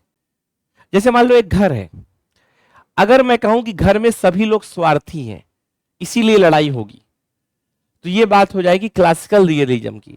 लेकिन मैं कहूं कि घर में कोई बड़ा नहीं है, सब बराबर के हैं, क्योंकि बड़े दादाजी थे खत्म हो गए, अब सब भाई भाई आपस में, इसलिए लड़ाई होती है। समझ में आ गई बात? तो ये नियो रियलिज्म है। दोनों का तरीका अलग है लेकिन बात वही आएगी निकल के, ठीक है। मैंने बहुत सरल तरीके से बताया आपको। क्लासिकल रियलिज्म ह्यूमन नेचर की तरह कहता है, लेकिन नियो रियलिज्म सिस्टम की तरह बात करता है। आज मुझे ना आपको पढ़ाने में भी बहुत मजा आ रहा है, क्योंकि वास्तव में ये टॉपिक बहुत प्यारा है, ठीक है। चलो अब लिबरलिज्म की बात करते हैं। तो ऊपर मैंने बहुत अच्छे से आपको बता दिया है कि लिबरलिज्म बस यही कहता है कि दो लोग जो आपस में सोच रहे हो ना कि ये भी स्वार्थी ये भी स्वार्थी और हमेशा लड़ेंगे, तो कहा ये मूर्खता है। उदाहरण के तौर पे अगर मान लो भारत और पाकिस्तान है, एक दूसरे के साथ हमेशा लड़ते रहेंगे तो हमेशा नुकसान होगा। एक बार सोच के देखें कि फायदा किसमें है। अगर आपस में लड़ाई बंद कर दें और एक दूसरे के साथ बिजनेस करने लगे, एक दूसरे के साथ आर्थिक सामाजिक रिश्ते मजबूत करें, तो सोचो कितना बड़ा बजट जो रक्षा में जाता है, जो डिफेंस में जाता है, लाखों करोड़ों रुपए, वो कैसे हमारे एजुकेशन हमारे हेल्थ में काम आएगा। आपको मैं बताऊं कि पूरे विश्व में जो सबसे बड़े दुश्मन देश थे वो जर्मनी और फ्रांस थे। ये आपस में हमेशा लड़ते रहते थे, लेकिन आज नहीं लड़ते। आज ये सबसे बड़े दोस्त थे, कोई लड़ाई नहीं इनके बीच में, क्योंकि इनको समझ में आ गया कि कोऑपरेशन से भी काम चलता है, ठीक है। तो ये मैं आपको बताना चाह रहा हूं। आज यूरोप पूरा जो हमेशा पहले लड़ता रहता था, आज पूरा यूरोप ये बात मान चुका है कि आपस में अगर हम लोग रहेंगे तो ज्यादा फायदा है। और देखो आज यूरोपियन यूनियन जैसा कॉन्सेप्ट है, मतलब यूरोपियन यूनियन उन्होंने एक प्रकार का ग्लोबल गवर्नमेंट बना दिया है। उसी में फ्रांस, उसी में जर्मनी, उसी में आप देखोगे स्पेन, उसमें सब आ गए। तो ये चीज है बेसिकली। तो बेसिकली याद रखना, ये बात करते हैं कोऑपरेशन की, पीस की, प्रोग्रेस की और म्यूचुअल बेनिफिट्स की। ये सब सबसे इंपॉर्टेंट है, ठीक है। अब स्टेज डेवलपमेंट ऑफ लिबरलिज्म, अब ये सब आप पढ़ लेना कि अर्ली लिबरल थॉट क्या थे। इमैनुअल कांट आए, इमैनुअल कांट ने कहा कि भैया सबके पास रीजन है, सबके पास प्रोग्रेस करने का मौका है, तो समझो, आपस में लड़ो मत, प्रेम से रहो। फिर पोस्ट फर्स्ट वर्ल्ड वॉर, जब पहला विश्व युद्ध हो गया, देखो पहले विश्व युद्ध के बाद जो लिबरलिज्म था, मतलब 1914 के पहले, मैंने आपको क्या बताया कि रियलिज्म ही था ज्यादातर, लेकिन ऐसा नहीं था, विचारों में लिबरलिज्म आ गया था। रियलिज्म तो व्यवहारिक था, लेकिन थोड़ी बहुत इसकी मान्यता मिलने लग गई थी। लेकिन 1914 के बाद यह बात क्लियर हो गया कि लड़ाई से कुछ नहीं होता, बहुत नुकसान होता है। तब फिर इसको फिर एक बार मौका मिला और ये फिर बढ़ा। तो इसमें देखोगे कि लिबरलिज्म हमेशा फर्स्ट वर्ल्ड वॉर के बाद बहुत तेजी से बढ़ा, जिसको आप आइडियलिज्म भी कहते हो। आइडियलिज्म मतलब आइडियल बात करने वाले, अच्छी जो बातें लगे वो करो। रियलिज्म मतलब जो वास्तव में दिख रहा है वो, रियलिटी पे बात करो। जैसे मैं कहूं कि एक दिन ऐसा आएगा कि मैं ऐसा करूंगा वैसा करूंगा। मुंगेरी लाल के सपने अगर देखे जाएं कि मेरे पास कार होगी, बंगला होगा, तो मेरे घर वाले क्या कहेंगे, ज्यादा आइडियल मत सोचो, रियलिटी पे रहो। ठीक, तो वही बात है, फेल्योर ऑफ आइडियलिज्म, ऑब्वियस सी बात है कि बात अच्छी अच्छी थी, ठीक है, लेकिन कहाँ कोई अच्छा होता। अब आप खुद देखो, यूएसए बात तो बहुत अच्छी अच्छी करता है, लेकिन खुद ही युद्ध करने लगता है। तो हमने आइडियलिज्म के तहत एक संस्था भी बनाई थी जिसको हम कहते हैं लीग ऑफ नेशन, वो भी फेल हो गया, जैसे आज की डेट में यूनाइटेड नेशन फेल है। ठीक है, तो यही सब चीजें आपको इसमें लिखनी है। ठीक है, देखो आज की डेट में एक और कॉन्सेप्ट आ रहा है, मॉडर्न लिबरलिज्म। मॉडर्न लिबरलिज्म ये कहता है कि देखो ग्लोबलाइजेशन है, पूरे विश्व में सारे देश एक दूसरे से जुड़े हुए हैं। ठीक है, इकोनॉमिक इंटरडिपेंडेंस है, ग्लोबलाइजेशन है, तो इसीलिए लड़ाई वड़ाई मत करो, सब आपस में मिल के रहो, खूब बिजनेस करो, खूब आगे बढ़ो। ये काम कौन कहता है, ये काम कहता है मॉडर्न लिबरलिज्म। मतलब ग्लोबलाइजेशन के कारण ये सब बातें होती रहती हैं। की फीचर्स इसके भी सेम है, फिर वही सब लिख देना। चलो अब आगे आते हैं, एक्टर। ठीक है, बहुत आराम से चीजें हो रही हैं। एक्टर की बात करते हैं, तो मैंने आपको बताया था कि इंटरनेशनल रिलेशन में, या जो कहते हैं अंतरराष्ट्रीय राजनीति, ठीक है, अंतरराष्ट्रीय राजनीति में कई खिलाड़ी होते हैं, एक्टर। तो मैंने बताया दो तरह के एक्टर होते हैं, एक होता है स्टेट एक्टर, याद रखना, जो सोवरेन स्टेट का ही पार्ट होता है। जैसे मान लो भारत अगर सोवरेन स्टेट है, तो भारत के साथ कौन, सरकार, भारत सरकार की सारी संस्थाएं, ये सब स्टेट एक्टर हैं, जो सरकार का अभिन्न अंग होते हैं। फिर दूसरे एक्टर में कौन आते हैं, नॉन स्टेट एक्टर, अंतरराष्ट्रीय राजनीति में ये भी भाग लेते हैं, अंतरराष्ट्रीय राजनीति में ये भी भाग लेते हैं, पर ये सॉवरेन स्टेट का हिस्सा नहीं होते, बल्कि उससे इनडायरेक्ट जुड़े होते हैं। जैसे मान लो भारत की कंपनियां, जैसे भारत के संगठन, जैसे मैंने आपको बताया स्वामीनारायण संस्था, जैसे भारत के मान लो कई सारे एनजीओ, कई सारे, जैसे मान लो मैं सहयोग हूं, या मतलब हमारी संस्था सहयोग है, आज से 10 साल पल बहुत बहुत बड़ी हो जाए, तो पता चला हम नेपाल के बच्चों को भी पढ़ा रहे हैं, हम बांग्लादेश के भी बच्चों को पढ़ा रहे हैं, तो रिश्ते मजबूत होंगे ना। लेकिन हम भारत सरकार का हिस्सा नहीं है, तो हम नॉन स्टेट एक्टर होंगे। ठीक, तो स्टेट एक्टर और नॉन स्टेट एक्टर दो तरह के होते हैं। अब इसको देख लो आप। ठीक है, actor, those who participate and influence international relation. बिल्कुल, पहले केवल स्टेट एक्टर बहुत इंपॉर्टेंट होते थे, लेकिन दूसरे विश्व युद्ध के बाद से और खासकर वैश्वीकरण के युग में नॉन स्टेट एक्टर का रोल बहुत ज्यादा इंपॉर्टेंट हो गया है। अब ये पूरी टेबल है। स्टेट एक्टर में सोवरेन पॉलिटिकल एंटिटी जाती हैं, इसमें सारी अदर आती हैं। सोवरेन इसमें आती है, सोवरेन का मतलब जो भारत सरकार का हिस्सा है, इंडिया, यूएसए, चाइना, इसमें सारे देश आएंगे। इसमें कौन आएंगे, यूनाइटेड नेशन, एनजीओ, एमएनसी। ठीक है, अथॉरिटी, ये सोवरेंटी होती है, ये नो सोवरेंटी होती है। देखो इंटरनेशनल रिलेशन में स्टेट एक्टर और नॉन स्टेट एक्टर अब आपस में मिलके काम करते हैं। पहले ज्यादातर रोल स्टेट एक्टर का होता था, पर अब नॉन स्टेट एक्टर का बहुत बड़ा रोल होने लग गया है। पर इसका ये मतलब मत समझना कि स्टेट एक्टर की इंपॉर्टेंस नहीं है तो अभी भी वही मेन। लेकिन नॉन स्टेट एक्टर जैसे एनजीओ, एमएनसी, यूनाइटेड नेशन की संस्थाएं, बहुत सारे संगठन अब ये स्टेट एक्टर को सपोर्ट करते हैं। जैसे भारत को अगर नेपाल से रिश्ता अच्छा करना है, तो मान लो भारत की कंपनियां जैसे रिलायंस है, नेपाल पे बहुत ज्यादा इन्वेस्ट करने लग गए, तो नेपाल के लोगों को नौकरी मिलेगी, नेपाल के लोगों को भारतीय अच्छे लगने लगेंगे। जैसे मान लो यूएसए, यूके है, यूके में टाटा की बहुत बड़ी कंपनी है, टाटा की कंपनी है, टाटा के बहुत लोगों को वहां नौकरी दे रखी है, तो वहां देखोगे कि भारत के प्रति बड़ा प्रेम वहां इस कारण हो जाता है। ठीक है, तो ये सारी चीजें हैं। तो ये सब पूरा का पूरा आप देख लेना, बहुत सिंपल तरीके से मैं इसीलिए बना देता हूं। ठीक है, पावर पॉलिटिकल है, इसमें मिलिट्री पावर होती है स्टेट एक्टर में, लेकिन ये नॉन स्टेट एक्टर के पास कोई मिलिट्री नहीं होती, याद रखना। हमेशा ये इकोनॉमिक होंगे, सोशल होंगे, आइडियोलॉजिकल होंगे, मतलब चार धारा के आधार पे लोगों को प्रभावित करते हैं। ठीक है, डिसीजन मेकिंग ये डायरेक्ट होता है, वॉर, पीस, ट्रीटी में यही डिसीजन लेते हैं। ये टीटी, वॉर और पीस जैसी चीजों में डिसीजन नहीं लेते नॉन स्टेट एक्टर, पर उसको प्रभावित जरूर करते हैं।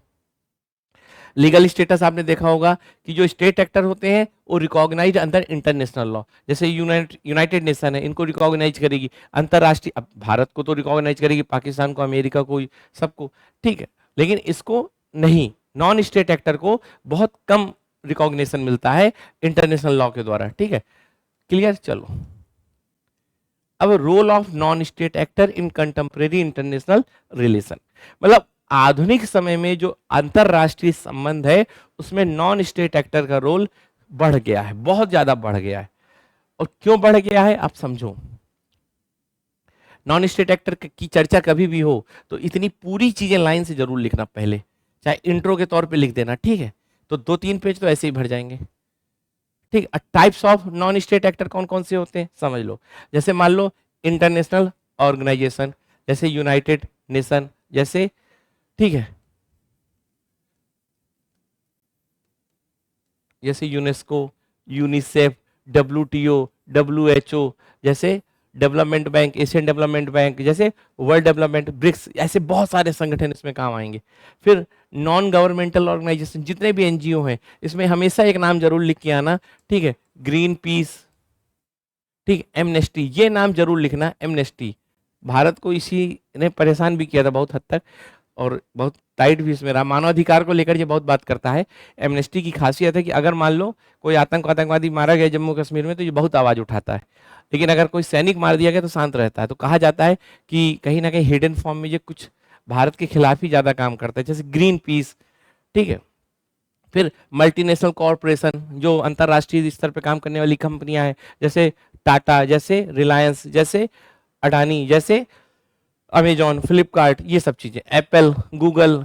फिर आजकल बहुत सारे ऐसी चीजें हैं जो संगठन बन रहे हैं, जैसे टेररिस्ट ऑर्गेनाइजेशन अपने आप में ये भी नॉन स्टेट एक्टर है, जैसे लश्कर ए तैयबा, जैसे मुजाहिदीन संगठन, इस तरह की चीजें भी आप देखोगे, ठीक है। फिर कई सारे, जैसे डाउट कंपनी, ये भी एक नॉन स्टेट एक्टर। आप देखो भारत में हमला किसने कराया था, इसी ने, मुंबई हमला, तो ये भी एक, तो ऑर्गेनाइज जो क्राइम है वो भी एक बहुत बड़ा रोल प्ले कर रहा है। साथ में कुछ इंडिविजुअल ऐसे हैं जो अपने आप में बड़ा रोल प्ले करते हैं, जैसे मान लो सपोज करो ग्रेटा थनबर्ग, ये एक देखा होगा आपने, हमेशा क्लाइमेट चेंज पे लेकर ट्रंप का विरोध करती रहती है। तो एक लड़की है, जैसे कैलाश सत्यार्थी, तो ठीक है, जैसे मलाला यूसुफजई, ये सब ऐसे लोग हैं जो अकेले ही इंटरनेशनल रिलेशन में प्रभावित होते हैं। जैसे कोई एक व्यक्ति, आप मान लो बहुत फेमस हो जाओ पूरे भारत में, पूरे विश्व में, और किसी देश के खिलाफ बोल दोगे तो ठीक है, यही तो होगा, ठीक है। नॉन स्टेट एक्टर का मेन रोल क्या है समझो। पहले बात देखो, एक तो क्या इसका रोल है, प्रमोटिंग इंटरनेशनल कॉपरेशन। जैसे मान लो अब एप्पल है, एप्पल को पता है कि पूरे विश्व में शांति रहेगी ना तभी मेरी कंपनी को प्रॉफिट होगा, उसे लड़ाई नहीं पसंद, क्योंकि किसी भी कंपनी को पता है कि फायदा तभी होना है जब शांति हो। तो ये हमेशा बहुत ज्यादा युद्ध को सपोर्ट नहीं करते। हाँ, डिफेंस की कंपनियां युद्ध को ही सपोर्ट करेंगी, क्योंकि जितनी ज्यादा लड़ाई होगी उतना ही औजार बिकेंगे। लेकिन नॉर्मली क्या है, जो नॉर्मली कंपनियां होती हैं वो प्रमोट करती हैं इंटरनेशनल कॉपरेशन को। इकोनॉमिक इन्फ्लुएंस, बहुत ज्यादा संबंध आपस में मजबूत होता है। ह्यूमैनिटेरियन और सोशल वर्क बहुत करते हैं। जैसे आप देखोगे कि बिल गेट्स की जो कंपनी है वो बहुत ज्यादा फंड करती है NGO को। अब आज की डेट में बिल गेट्स बदनाम है, लेकिन आप देखोगे कि बिल गेट्स बहुत बड़ा फंड, फिर आप टाटा को देख सकते हो, ठीक है, भारत में आप प्रेम जी को देख सकते हो, उनका भी नाम लिख सकते हो। फिर साथ में अवेयरनेस की बात करते हैं। ये जो नॉन स्टेट एक्टर होते हैं ये कहीं ना कहीं एक प्रकार की अवेयरनेस या एक प्रकार का कोई एजेंडा भी चलाते हैं। जैसे चीन को लेकर कई भारत में ऐसे संगठन हैं, नॉन स्टेट एक्टर हैं, जो चीन के प्रति एक सकारात्मक नजरिया पैदा करने के लिए लगातार काम करते हैं। जैसे कई बार कहा नहीं जाता कि पाकिस्तान को लेकर भी कई लोग ऐसे भारत में संगठन है, जैसे भारत तेरे टुकड़े होंगे, ऐसे भी कई सारे ग्रुप हैं, गैंग है, जो भारत में काम कर रहे हैं, ठीक है। फिर नॉर्म बिल्डिंग आप देखोगे, ये सारी चीजें आप लिख सकते हो, ठीक है। चलो अब बात करते हैं आगे, ठीक। कोल्ड वॉर, चलो हम कोल्ड वॉर की बात करते हैं, ठीक। इसको समझो, हुआ क्या, 1930 के आसपास की बात है, ठीक है। उस समय दो तरह की आइडियोलॉजी थी, विचारधारा थी। एक आइडियोलॉजी ये कहती थी कि लिबरलिज्म ही सबसे अच्छा कॉन्सेप्ट है, उदारवाद। और दूसरी को थी जो कहती थी मार्क्सिज्म या सोशलिज्म या कम्युनिज्म, यही सबसे अच्छी आइडियोलॉजी है। मतलब सरकार को ऐसे चलना चाहिए, एक आइडियोलॉजी ये कहती थी, एक कहती थी कि सरकार को ऐसे चलना चाहिए। ये वाली जो आइडियोलॉजी थी ये बिजनेसमैन को बहुत सपोर्ट करती थी। ये बेसिकली बिजनेसमैन को क्या, ये कहती थी सबको आजादी है, जिसकी जितनी क्षमता है उतना काम करे। और ऑब्वियस सी बात है, कुछ लोगों के पास क्षमता ज्यादा होती थी, वो साम्राज्य खड़ा करते थे और सबको कंट्रोल कर लेते थे। ये कहते थे कि राज्य को बहुत मजबूत होना चाहिए और समानता लाने की कोशिश करनी चाहिए, आजादी नहीं, समानता। तो ये समानता की बात करते थे। इस ग्रुप का जो लीडर था वो था यूएसएसआर। खासकर 1917 की जो रूस की क्रांति हुई थी उसके बाद से। और इस ग्रुप का जो लीडर था वो था यूएसए। और 1945 में क्या हुआ कि आपस में जब लड़ाई खत्म हो गई, सेकेंड वर्ल्ड वॉर जब खत्म हो गया, ठीक है, तो अब लड़ाई सामने नहीं हो रही, मतलब सैनिक नहीं लड़ रहे अब, लेकिन तब भी ये दोनों ग्रुप आपस में एक दूसरे से दुश्मनी रखे थे। ये ग्रुप अपने आप को यूएसए की कैप्टेंसी पे काम कर रहा था और अपने आप को बेहतर बनाने की कोशिश कर रहा था, और ये ग्रुप अपने आप को, तो मतलब दोनों के बीच में जो लड़ाई है वो किसकी है, यूएसए ग्रुप और यूएसएसआर ग्रुप की। और याद रखना ये सीधी लड़ाई नहीं है, क्योंकि मैंने क्या कहा, वर्ल्ड वॉर खत्म हो चुका है। अब जो लड़ाई है पूरे विश्व में इन दोनों ग्रुपों के बीच में, सारे कुछ राज्य इसके साथ जुड़े हुए हैं, जैसे यूरोप के ज्यादातर देश, कुछ देश इसके साथ जुड़े हुए थे जैसे बेलग्रेड, यूगोस्लोवाकिया, ऐसे, ठीक है। यहां तक कि आपको मैं बताऊं, जर्मनी तो दो पार्ट में टूट गया था। कोरिया, पहले कोरिया एक था, फिर नॉर्थ कोरिया और साउथ कोरिया बन गया। मतलब ये लोग क्या करते थे कि कोई विश्व का कोई देश है, तो ये कोशिश करता था कि मेरे साथ देश मिल जाए, ये कोशिश करता था मेरे साथ वो देश मिल जाए। और उस देश को ये, अब कोई भी देश से मान लो, जैसे सपोज करो ये चीन है, यूएसए कोशिश करेगा कि चीन मेरी तरफ हो जाए, और यूएसएसआर चीन कोशिश करेगा कि चीन मेरी तरफ हो जाए। अब होता क्या था कि इस देश में मान लो दो पार्टियां हैं, एक पार्टी है मान लो जिसका नाम है एल, एक पार्टी जिसका मान लो आर, ऐसे सपोज करो। तो यूएसए मान लो इसको पैसा देगी और ये मान लो इसको पैसा देगा, तो देश तक टूट जाते थे। फिर पता चला ये देश अलग बन गया, इसमें इसकी सरकार है, इसमें इसकी सरकार है।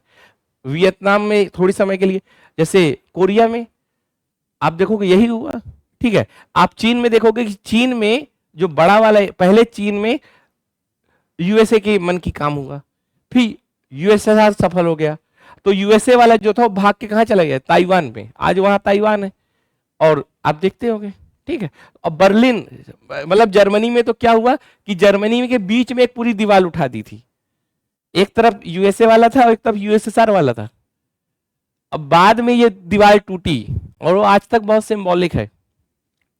तो कोल्ड वॉर जो है वो समझ जाना कि सेकेंड वर्ल्ड वॉर के बाद जब डायरेक्ट मिलिट्री वॉर खत्म हो गया, लेकिन आइडियोलॉजिकल वॉर चलता रहा, विचारधारा की लड़ाई चलती रही, और हर देश, मतलब दोनों ग्रुप में अपने आप को बेहतर दिखाने के लिए, कोई पता चला यूएसएसआर वाला स्पेस में पहुंच गया तो यूएसए ग्रुप भी स्पेस जाएगा, एक ने बहुत अच्छी कोई मिसाइल बना ली तो दूसरे ने मिसाइल बहुत अच्छी बना ली, और आपस में ये दोनों आइडियोलॉजिकल लड़ रहे थे, यूएसए और यूएसएसआर।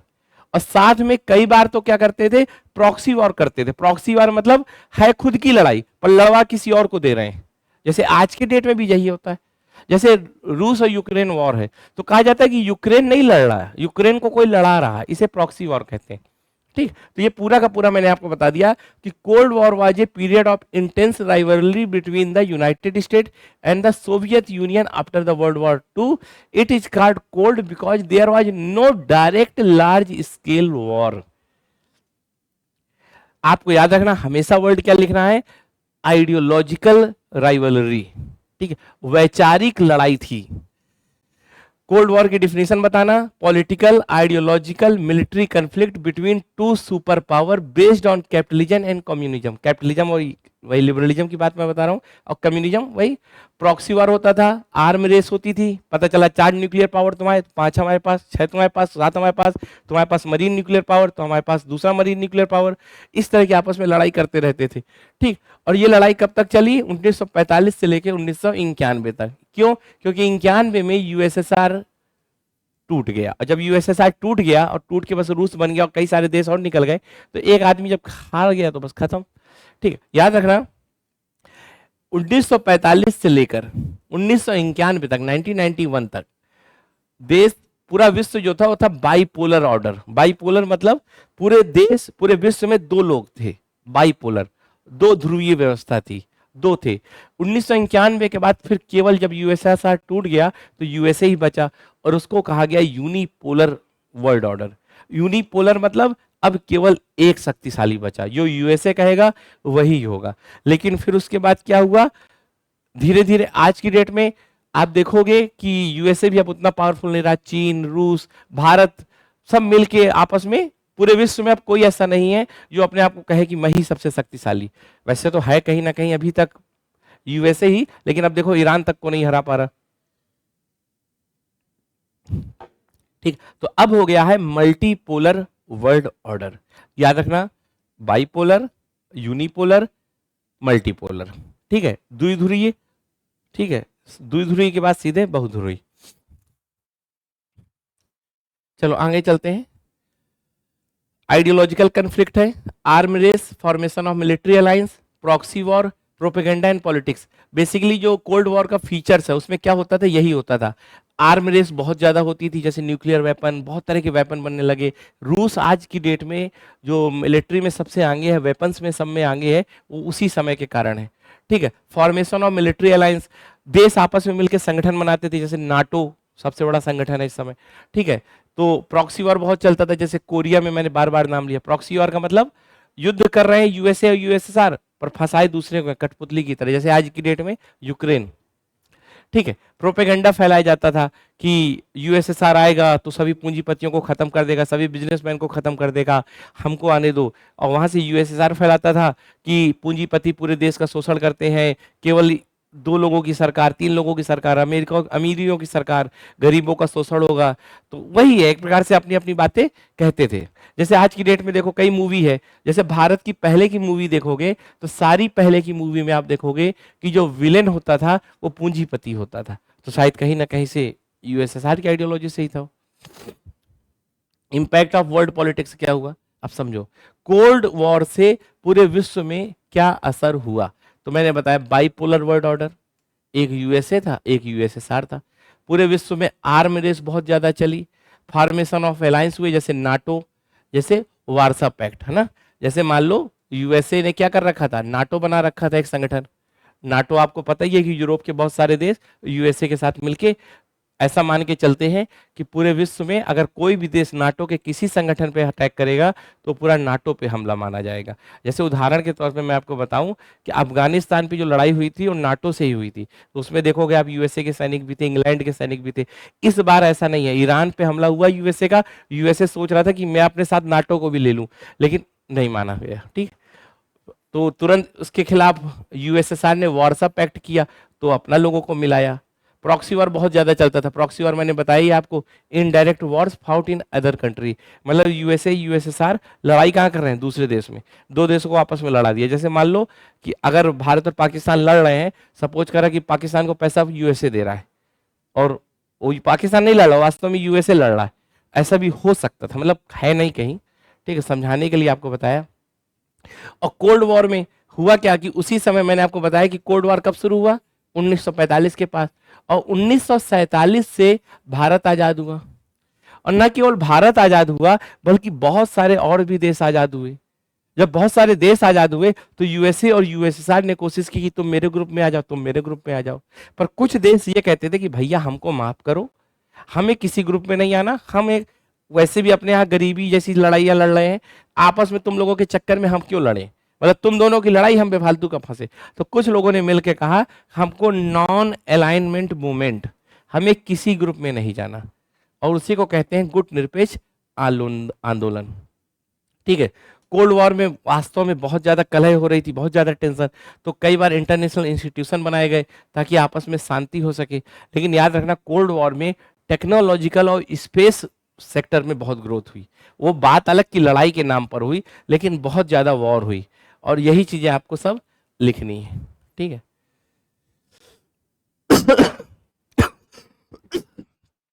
और ये सब बातें हमने आपको बताई।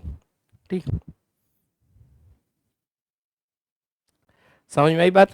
ठीक, कितना बज गया? चलो अब आगे देखते हैं। Problem related to the security of developing country in the present world order. मतलब जो वर्तमान में वैश्विक व्यवस्था है, आपको पता ही है वर्तमान में वैश्विक व्यवस्था कैसे है, मल्टीपोलर वर्ल्ड ऑर्डर है। कहीं ना कहीं यूएसए पावरफुल है, लेकिन अब उतना नहीं रहा जितना पहले था। अब चीन, भारत और रूस, साथ में कई सारी क्षेत्रीय ताकतें उभर के आ रही हैं। ठीक है। और उन वैसे वर्ल्ड ऑर्डर में आज की डेट में विकसित देशों की नहीं, विकासशील देशों में क्या क्या समस्या। तो जब भी सिक्योरिटी ऑफ डेवलपिंग कंट्री की बात हो, तो हमेशा एक बात याद रखना कि ये तो पढ़ लेना अपने आप से, सिक्योरिटी का मतलब केवल डिफेंस नहीं होता, सिक्योरिटी का मतलब होता है इकोनॉमिक इनसिक्योरिटी। जैसे अफ्रीका के कई सारे राज्यों में देखो गरीबी है बहुत ज्यादा, असमानता बहुत ज्यादा है, कई सारे राज्य कर्ज में दबे हैं। जैसे चीन ने, आप देखोगे, पाकिस्तान को कर्ज में दबा रखा है, अफगानिस्तान को देखोगे कई सारे कर्जों में दबा हुआ है। ठीक है। आप श्रीलंका को देखोगे तो बहुत ज्यादा कर्ज में दबा हुआ था। तो आप देखोगे सबसे ज्यादा ये एक खतरा है। फिर पॉलिटिकल इनस्टेबिलिटी बहुत ज्यादा है डेवलपिंग कंट्री में। उदाहरण आप लिखोगे, नेपाल में अभी देखो, बांग्लादेश में देखो, श्रीलंका में देखो, हर जगह आप देखो कि तख्ता पलट हो जा रहा है। ठीक है। इराक में आप देखो। तो ये भी आप लिख सकते हो कि जो भी विकासशील देश हैं वहां राजनीतिक अस्थिरता बहुत ज्यादा है। विकसित देशों ने कहीं ना कहीं इंटरफेयर करके बहुत ज्यादा वहां हलचल पैदा कर रखी है। जैसे आप देखोगे कि नेपाल में अभी हाल ही के समय में तख्ता पलट हुआ, बांग्लादेश में भी आप देखोगे कितना बवाल हुआ, तो वो भी तो एक समस्या है। ठीक है। फिर इंटरनल कन्फ्लिक्ट बहुत ज्यादा चलते हैं। जैसे अफ्रीका है, अफ्रीका के देशों के अंदर ही आपस में लड़ाई कर रहे हैं, निर्जातीय एथनिक लड़ाई। पता चला हूती हैती आपस में लड़ रहे हैं। ठीक है। बहुत सारे आदिवासी ग्रुप एक दूसरे को मारे डाल रहे हैं। ठीक है। हजारों हजारों लोग मारे जा रहे हैं। ठीक। फिर डेवलपिंग कंट्री में टेररिज्म, एक्सट्रीमिज्म जैसी ऑर्गेनाइज्ड क्राइम, मतलब संगठित अपराध बहुत बड़ी समस्या है। फिर external intervention and geopolitical pressure बहुत ज्यादा है, बाहरी लोगों का बहुत ज्यादा हस्तक्षेप है। जैसे कहा जा रहा है कि बांग्लादेश में, बांग्लादेश की लड़ाई नहीं थी, विदेशी ताकतों ने उसमें इंटरफेयर किया है। फिर फूड इशू बहुत ज्यादा, हेल्थ रिलेटेड, कोरोना के बाद से ये चीजें और बढ़ गई हैं। फिर इन्वायरमेंटल और क्लाइमेट चेंज। विकासशील देश आप देखोगे, ज्यादातर विकासशील देश कहाँ है, आप देखोगे, मैंने जो वर्ल्ड मैप बनाया था उस मैप में देखोगे साउथ में है और नॉर्थ। तो आप एक बात बहुत ध्यान से देखना कि यूएसए, और जैसे जो मैंने आपको बताया था ना कि जैसे मान लो ये भारत है, ठीक है, फिर मैंने आपको, ठीक, तो जितने भी आप विकासशील देश देखोगे अफ्रीका, अफ्रीका में सब कुछ, ठीक है, वो सब आपको साउथ में मिलेंगे, और सागर किनारे हैं सब। तो समुद्र बढ़ रहा है, तो क्लाइमेट चेंज के कारण उनकी जमीन कम हो रही है। गर्मी में भी बहुत ज्यादा है, क्योंकि यही जो जीरो लाइन है या जो भूमध्य रेखा उसके पास में, यूरोप या विकसित देश तो सब ऊपर है ठंडक में, गर्मी में ये बेचारे प्रताड़ित हो रहे हैं। गर्मियों में बीमारियां भी बहुत ज्यादा फैलती हैं, आप देखते होंगे। तो अफ्रीका, अफ्रीका में आप देखोगे बहुत ज्यादा बीमारियां फैलती हैं, हैजा कालरा से ही कई लोग मर जाते हैं। तो ये भी एक बड़ा इशू है। टेक्नोलॉजिकल बहुत पीछे हैं वो लोग, तकनीकी के तौर पे आप देखते होंगे, या साइबर इनसिक्योरिटी, साइबर आप देखोगे खतरे बहुत ज्यादा है डेवलपिंग कंट्री में। तो ये सारी चीजें आपको लिखनी है, मैंने बहुत सरल भाषा में आपको बता रखा है। अब एक शब्द आता है इसमें, है ना, डिटेंटे। ठीक है। मीनिंग ऑफ डिटेंटे क्या है आप समझो। 1991 में यूएसएसआर में क्या हुआ कि 1945 से लेकर 1991 तक ये आपस में लड़ाई करते रहे, यूएसए और यूएसएसआर। यूएसए तो सही रहा, पर यूएसएसआर लड़ाई में इतना उलझ गया कि अपने अंदर के लोगों की केयर नहीं कर पाया। मतलब दो परिवारों की लड़ाई हो रही है, और एक परिवार लड़ाई में इतना उलझ गया कि अपने घर के बच्चों को पढ़ा नहीं पा रहा, उनकी केयर नहीं कर पा रहा, तो क्या होगा, वो परिवार टूट जाएगा या टूटने जैसी हालत होगी। वही सेम यूएसएसआर में हुआ। ठीक है। तो आइए अब उसको समझते हैं पूरा। तो Detente refers to the easing or relaxation of tension between the two Cold War superpower, the United Nation State and the Soviet Union, particularly during the late 60-70। ठीक है, अच्छा ये मैं बाद में बताऊंगा, अभी इसका मतलब पढ़ते हैं। ठीक है, मतलब 60 से 70 के बीच में कोल्ड वॉर जो हो रहा था, कोल्ड वॉर जो हो रहा था, उसको थोड़ी कम करने का प्रयास किया गया कि भैया टेंशन से कुछ नहीं होगा। क्योंकि होता क्या था कि कई बार यूएसए में डर कि यूएसएसआर नाभिकीय हमला ना कर दे, कई बार यूएसएसआर को डर कि यूएसए ना कर दे, तो कब तक डर में रहोगे। वहां के लोग भी तो कहने लगे कि भैया अब हमें राहत से रहने दो। तो इसीलिए आपस में सरकार पे जब दबाव पड़ा तो shift from confrontation to cooperation, फिर इन लोगों ने कहा कि अब लड़ाई नहीं करना, सहयोग के आधार पर चलना है। उसी को हम कहते हैं डिटेंशन। मतलब डिटेंटी का मतलब क्या है, shift from confrontation to cooperation. इसमें क्या हुआ, लड़ाई आपस में कम की गई, पीसफुल रहने की बात की गई और डिप्लोमेटिक रिलेशन बढ़ाए गए। मतलब यूएसए और यूएसएसआर के बीच में कोऑपरेशन बढ़ा, आपस में मिलके काम करने की बात इन्होंने की, एक दूसरे से बात करके समझौता किया कि भाई लड़ाई से कुछ नहीं रखा, मिल बांट के आगे बढ़े। पूरे विश्व ने इनमें दबाव पैदा किया कि क्या पूरे विश्व को तुम लोग डरा के रखे हुए हो, कभी क्यूबा मिसाइल कांड करते हो, कभी कुछ करते हो, इसलिए शांत होकर अच्छे से रहो। तो वही चीज की शुरुआत जो 1960 के समय में हुई, उसी को ये डिटेंटे कहते हैं। तो उसमें क्या हुआ, समझो फीचर्स क्या हैं। आर्म कंट्रोल्स एग्रीमेंट हुए, समझौता किया कि अब लड़ाई बंद करो भाई, है ना, आर्म्स कंट्रोल करो, कितने आर्म्स बनाओगे, कितने असलहे, मतलब कितने बड़े बड़े हथियार बनाओगे, अब रोक दो, अब इसमें पैसा मत लगाओ। तो एक बहुत इंपॉर्टेंट ट्रीटी है, इसका नाम जरूर याद रखना, साल्ट। साल्ट याद रखना, नमक से ही याद रखना, स्ट्रेटेजिक आर्म्स लिमिटेशन टॉक्स, याद रखना। ये एग्रीमेंट हुआ और इसने कहा कि अब आपस में लड़ाई नहीं करनी। ठीक है, फिर डिप्लोमेटिक एंगेजमेंट हुआ, आपस में बात करना इन लोगों ने शुरू किया। इकोनॉमिक कॉपरेशन हुआ, आपस में एक दूसरे से बिजनेस करना शुरू किया कि चलो भाई बिजनेस करते हैं, आगे बढ़ते हैं।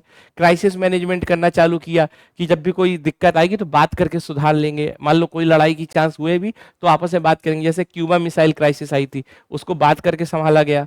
ठीक है, मतलब ये था कि ये हमला हुआ तब कहा चलो बात करते हैं, सही होता है। और यही बाद में क्या बना,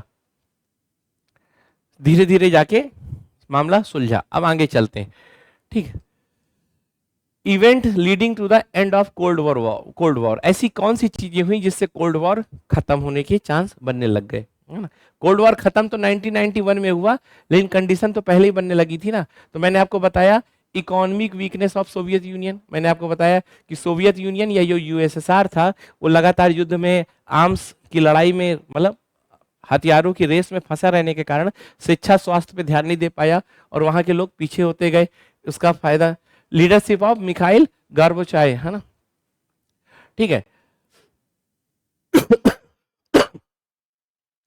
देखना वहां पर एक नेता है यूएसएसआर में, मिखाइल। ठीक है, मिखाइल गोर्बाचेव, ये जो आए इन्होंने कहा कि भाई अब शांत करना, मतलब एक लीडर का बहुत बड़ा रोल है। लीडर का नाम आपको याद रखना, ठीक है, मिखाइल, है ना, गोर्बाचेव। इन्होंने दो शब्द यूज किए, याद रखना। मतलब ये एक शख्स आया यूएसएसआर में, ये थक गया था, कहा अब बंद करो, और कहा दो पॉलिसी अपनाओ, ओपननेस, जिसको ग्लास नोस्ट बोलते हैं रसिया की लैंग्वेज में, ओपननेस हिंदी में बोलते हैं, कहा खुलापन लाओ। और दूसरा रीस्ट्रक्चरिंग, मतलब वापस से सब कुछ पुनर्व्यवस्थित करो।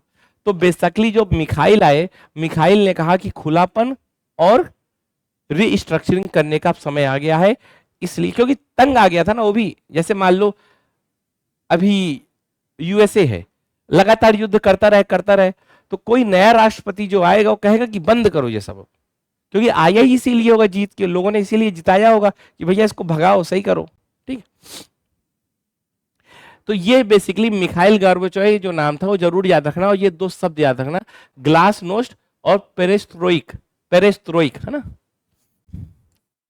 हिंदी वाले भी लिख लें, भगवान की दया से हिंदी आपकी बहुत शुद्ध होगी मुझे पता है। ठीक है, और अच्छे से मैं लिख देता हूं। ये सब हमने बहुत पहले पढ़ा था। ठीक है, यूपीएससी में पढ़ाई करने का ये तो फायदा रहता है कि आपसे कोई सब्जेक्ट बचता नहीं है। ठीक है, फर्स्ट पेपर में पढ़ते थे ये सब।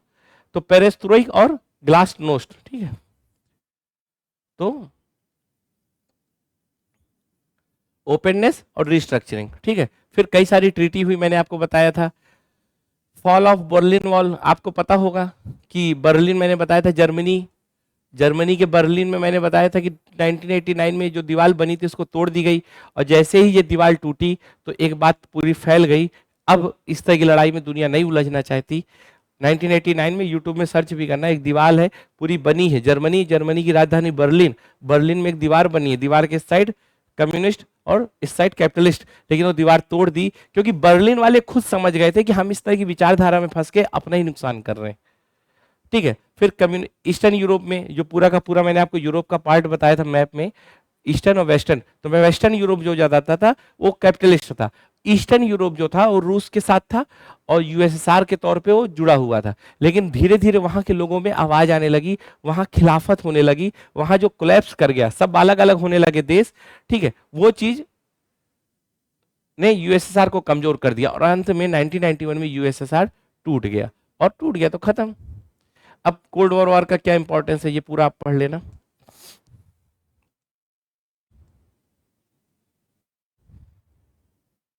ग्लोबलाइजेशन बहुत इजी टॉपिक है, ठीक है। चलिए, इतना हम लोगों ने पढ़ लिया, मेन मेन चीज बहुत सारी पढ़ ली। अगर आपको लगता है कि और पढ़ना है तो इस वीडियो को तुरंत देख के मुझे अभी मैसेज करना, क्योंकि आज मैं खाली हूँ, आज छुट्टी है। आज मैं थोड़ी देर बाद इस वीडियो को फिर बना दूंगा आगे का, ठीक है। Thank you.